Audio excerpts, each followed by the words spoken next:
Hi, my name's Adam. Welcome back to finding my next favorite tabletop role-playing game. Today I'm going to be looking at Fabula Ultima. The premise of this video series is that I have fallen out of love with games I've played in the past and I'm looking for my next favorite one. So let's dive right in. Fabula Ultima is a tabletop Japanese role-playing game, or TTRPG. And you can see that influence especially in the art, this kind of anime or manga style of art. And you can also see it in sort of their sensibilities about what constitutes a hero and what the hero's journey is. So in Fabula Ultima, you have 4 attributes: dexterity, insight, might, and willpower. Each one is represented not by a score, but by a die, d6 being the worst and d12 being the best. When an outcome is uncertain for something that's important to the game, you make a check. You roll 2 attributes together, always 2, or very rarely the same attribute, but twice. And then you go ahead and add or subtract any modifiers. Checks are rolled against a difficulty level equal or higher than the DL is a success.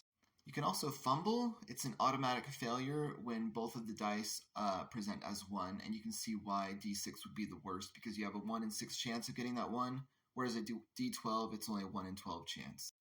You can also get a critical success. That's when both dice are the same number, but the number has to be 6 or higher. There are status effects in the game, like D&D's conditions. They are dazed, enraged, poisoned, shaken, slow, weak, and they just lower relevant attribute dice. By lower, I mean it's kind of like a dice chain, right? You might go from D12 to D10 instead if you're enraged.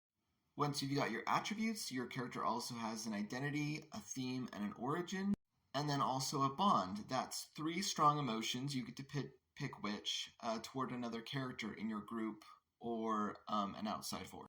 There's a number accompanying that emotion that signals intensity. It's like 1 or 2 or 3 or something like that. You also have Fabula points. You start with 3 and get another one whenever you roll a fumble or a villain appears. You can spend those points to evoke a trait, which rerolls a die, or to invoke a bond, which adds bond intensity number, that 1, 2, or 3, as your modifier. The idea being you might sacrifice yourself or exert yourself even more if your loved one is in danger or something like that. There are also group checks. One person serves as the leader and everyone supports them, attempting a DL10, that's difficulty level 10 check, and then adding +1 to the leader's check on a success. Instead of just hit points, there are also mind points, and you can cast spells when you spend the mind point. You still roll for initiative, just like D&D 5th edition, but the turn order is side A, side B, side A, side B, until everyone is gone. And the way you determine who goes first is just a check against a DL10. Success means the players go first.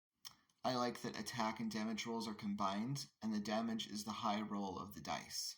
So battle is just a series of checks, and as I said before, when you roll to see if you succeed on a check, you always roll 2 attribute dice. You just take the highest of the 2 as your damage. There are a number of combat options. I liked Guard. It grants damage resistance to yourself or provides cover to an ally. And then in battle, if you fall to 0 hit points, that means you fall unconscious and gain 2 Fabula points. And then you simply wake up at scene's end with half of your hit points left. In extremely pivotal battles or against a great adversary, there is a chance that you can die.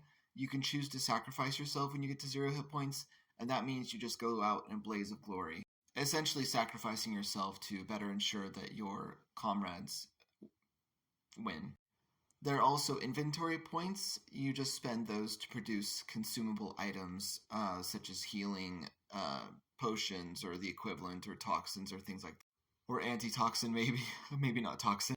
I should have said earlier, when you score a critical success, that grants you an opportunity, which can be used in a variety of ways, like imposing an effect or condition, or granting a +4 bonus on your next check.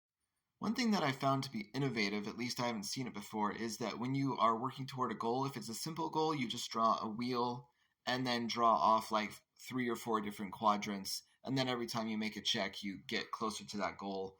Or it could have many more sections if it's something more complicated, and anyone can sort of use their attributes, their skills to check off things if they go up against that DL, whatever it might be. Villains have Ultima points, which is a limited resource for them that doesn't recharge, but can give them these terrifying abilities. The full game has leveling up options, but I didn't see those because I used the quick start rules. And I actually quite liked the quick start rules. It teaches you how to play or run the game while presenting to you an adventure that you can have fun playing with your friends. So is Fabula Ultima going to be my next favorite tabletop role-playing game? Well, I really, really loved that the attributes are dice instead of scores. I think that's innovative game design, and why not, right? I also really, really like that combat attack rolls are just have the damage that you deal built in. If you hit, it's right there on the die how much damage you deal. You don't have to do a separate roll. I also really like bonds. I like the way that it connects the party to each other, and you can really lean on the story of your shared group. On the downside, I didn't really like the way they handle initiative. I think it kind of makes sense for a Japanese style role playing game for one side to go and then the other side. I think the pacing of a story when I've read manga or watched anime, it sort of seems like that's how the battles play out. But in terms of actual gameplay, I don't really want to roll initiative, and I don't really care for the this side goes, then this side, then this side, then this side. I think it's perfectly fine in a role playing game to have like the enemies go a couple of creatures in a row, and then the heroes, and then back, and so forth. It doesn't have to be so, you know, pendulumy. So there were a lot of really great things about this, and I really, really like it. I think I would probably want to reskin it in some ways to make it closer to kind of the medieval heroic epic fantasy that I'm looking for. But it's not far off, and that wouldn't be very hard. Or at least I should say it could be hard. I haven't seen the level up options, so I don't know exactly how that would play out. So yeah, it's right up there. Except for the initiative, I don't really have a problem with anything that I've seen. So it kind of is in the running. And I look forward to maybe getting to know it better, or at least stealing some of the elements if I ever make my own tabletop role playing game. And that's it for this one. I will continue to look for other games that might become my new favorite one.